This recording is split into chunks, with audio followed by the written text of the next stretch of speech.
और जहां तक आजादी का सवाल है, हमारे मित्र सुशील भाई ने कहा कि एगो को पद्मश्री दिया गया है, कहती हैं कि आजादी भीख में मिला है। ठेठ बिहारी आदमी हैं। हमारे यहां एक बात कही जाती है, बंदर क्या जाने अदरक का स्वाद।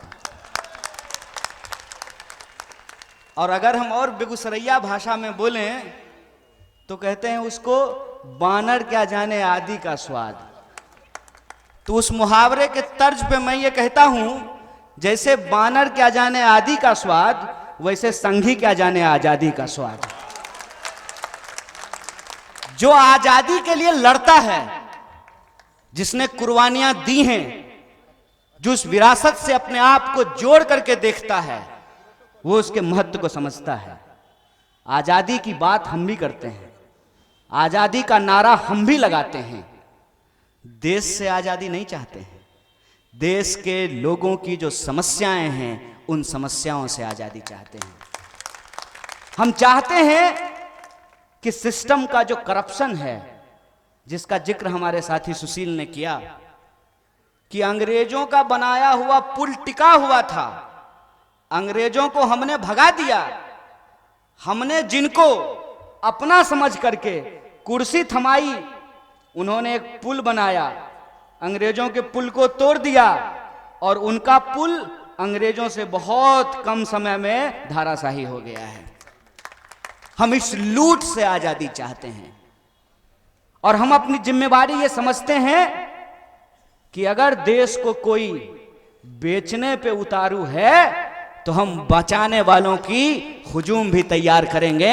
इसी जिम्मेवारी के तहत मैं आपके बीच में आया हूं और आज हम आजादी के आंदोलन को इसलिए याद कर रहे हैं कि डॉक्टर बाबा साहब भीमराव अंबेडकर ने कहा है कि जो पीढ़ी अपना इतिहास भुला देती है, उसका भविष्य सुरक्षित नहीं होता है।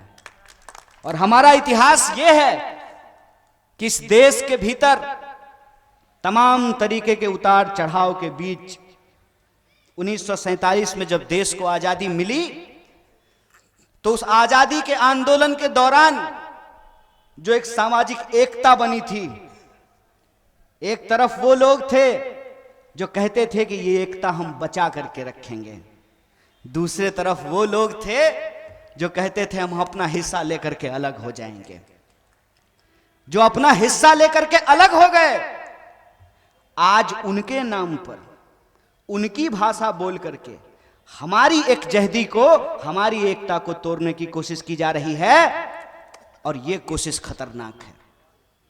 यह बात हमको समझनी पड़ेगी कि भारत होने का क्या मतलब होता है, हिंदुस्तान होने का क्या मतलब होता है। हिंदुस्तान होने का मतलब यह होता है, राम प्रसाद बिस्मिल ब्राह्मण, पांडे जी भी बैठे हुए हैं, दुबे जी भी बैठे हुए हैं, दोनों हमारे कांग्रेस के वरिष्ठ नेता हैं, ब्राह्मण। उनकी और अशफाक उल्लाह खान की, एक पठान की बातचीत हो रही है। अशफाक उल्लाह खान राम प्रसाद बिस्मिल को कहते हैं कि देखो भाई, तुम्हारी मान्यता और धर्म के हिसाब से तुमको पुनर्जन्म मिल सकता है, हमारी ईमान के हिसाब से पुनर्जन्म नहीं होता है। अगर मुझे जन्नत नसीब हुई और मुझे ऊपर वाले से रूबरू होने का मौका मिला, तो मैं उनसे बस एक बात कहूंगा, एक बार और हिंदुस्तान भेज दीजिए, एक बार और मुल्क पे अपना जान निछावर करने का मन करता है। यह बात मैं आपको इसलिए बता रहा हूं कि मैं बाहर हूं, लेकिन आज भी बहुत सारे लोग आवाज उठाने के जुर्म में गलत तरीके से जेलों में बंद करके रखे गए हैं। अगर मैं बाहर हूं तो मैं आप तमाम लोगों के बीच घूम करके एक जो मोटी मोटी बात कहना चाहता हूं, कांग्रेस पार्टी इस देश के लिए क्या बुरा की, क्या अच्छा की, ये आप जानते हैं। हमारा देश बड़ा गजब का है। हर कोई हर चौक चौराहे पे आपको क्रिकेट का और कांग्रेस का एक्सपर्ट मिल जाएगा। क्रिकेट और कांग्रेस दो ऐसी चीज है इस देश में जिस पर बातचीत करने के लिए इतिहास जानने की जरूरत नहीं होती है। कोई भी कुछ भी बोलता है। जब मैं 28 सितंबर को अपने साथियों के साथ कांग्रेस पार्टी ज्वाइन किया तो मेरे बहुत सारे दोस्तों ने मुझे कॉल किया और उसमें से एक दोस्त की बातचीत मुझे आज भी याद है। उसने कहा, और क्या डील हुआ है? यही भाषा थी।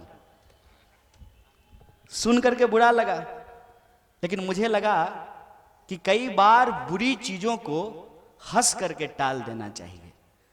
वो उधर से बोला, क्या डील हुआ? हमने कहा, मंगलयान जाने का प्रयास कर रहा है, बहुत जल्द मंगल ग्रह पे अपार्टमेंट बनने वाला है, राहुल गांधी हमको डुप्लेक्स फ्लैट उसमें देने वाले हैं। कम से कम मुझ जैसे लोगों को और आज की जो कांग्रेस पार्टी है उसको इस नजरिए से मैं आपसे आग्रह करता हूं, देखना बंद कर दीजिए। आज के समय में कांग्रेस पार्टी की, उस कांग्रेस पार्टी की हमको जरूरत है जिसकी विरासत राजेंद्र प्रसाद और मौलाना मजरूल हक की विरासत है। हमको उस कांग्रेस पार्टी की जरूरत है जो गांधी की वो बात, वैष्णव जनते तेने कहिए पीड़ पड़ाई जाने रे, जहां करुणा नहीं हो, दया नहीं हो, प्रेम नहीं हो, जिसमें दूसरों के दर्द से हम दुखी ना हो, वो क्या होगा? आज भगवान का नाम लेकर के, धर्म का नाम लेकर के जब इंसानों का खून बहाया जाता है तो मुझे सबसे ज्यादा दुख होता है। और ये मेरी जिम्मेवारी है। अगर मेरा नाम कन्हैया है तो ये मेरी जिम्मेवारी है और खुले मन से मैं आप तमाम लोगों को कहने के लिए आया हूं। छोटा बड़ा, नुक्कड़ चौक चौराहा, बड़ी रैलियां, हर आंदोलन और हर संघर्ष से हमने ये संकल्प लिया है कि अगर देश को बचाने के लिए, मुल्क को बचाने के लिए, इस देश की संविधान और उस आजादी की विरासत को बचाने के लिए संघर्ष करना पड़ेगा, मुस्कुराते हुए, हंसते हुए इस संघर्ष को स्वीकार करेंगे, इस लड़ाई को लड़ेंगे। ये हमारा संकल्प है। हम बस आपसे उस नजरिए को बदलने का आग्रह कर रहे हैं जिस नजरिए की बातचीत हमारे शकील अहमद खान साहब ने की कि आजादी यूं ही नहीं मिलती है, आजादी लीज पे नहीं है, आजादी भीख में नहीं है, भीख में पुरस्कार मिलता है, आजादी नहीं मिलती है। चापलूसी करने से पद मिलता है, अधिकार नहीं मिलता है। सोच करके मुझे बताइए, ये इतनी आसान बात है कि मंदिर में जाने वाला, मस्जिद में जाने वाला, तिलक लगाने वाला, टोपी पहनने वाला, दोनों का वोट बराबर होगा? फॉर्च्यूनर पर चढ़ने वाला, साइकिल पे घूमने वाला, दोनों का वोट बराबर होगा? महल में रहने वाला, झोपड़ियों में रहने वाला, फुटपाथ पे सोने वाला, डनलप गद्दा पे लौटने वाला, दोनों का वोट बराबर होगा? ये इतनी आसान बात नहीं है। लेकिन मुश्किल ये है कि आज इस मोबाइल के दौर में इंसानों को भी डेटा बना दिया गया है। लोग फेसबुक पोस्ट करते हैं और ये गिनते हैं कि कितना लाइक हुआ है। इंसान नहीं गिन रहे हैं, नंबर गिन रहे हैं। हम नंबर नहीं हैं, हम इंसान हैं। और ये जो आज हमको नंबर बनाने की कोशिश की जा रही है, 85%, 15%, ये नंबर है। और उस नंबर बनाने का जो साजिश है, उसका जो खतरा है, उसको हमको समझना चाहिए कि कोरोना में जब लोग मर रहे थे तो सरकार नंबर गिन रही थी। यह नहीं कह रही थी कि घर में अगर एक कमाने वाला है, उसको कोरोना हो गया है, उसकी कोरोना से मौत हो गई है, तो पूरा का पूरा परिवार बिलख रहा है। वो एक नंबर नहीं है। उस इंसान के भीतर भावनाएं हैं, उस इंसान का वजूद है, उस इंसान का इतिहास है, उस इंसान की विरासत है, उस इंसान की पहचान है, वो एक नंबर नहीं है। वोटों के इस खेल ने, नोटों के इस खेल ने सिर्फ इंसानों को इंसानों से जुदा नहीं किया है, उनको नंबर बना दिया गया है। हमको नंबर नहीं होना है, हमको नागरिक होना है।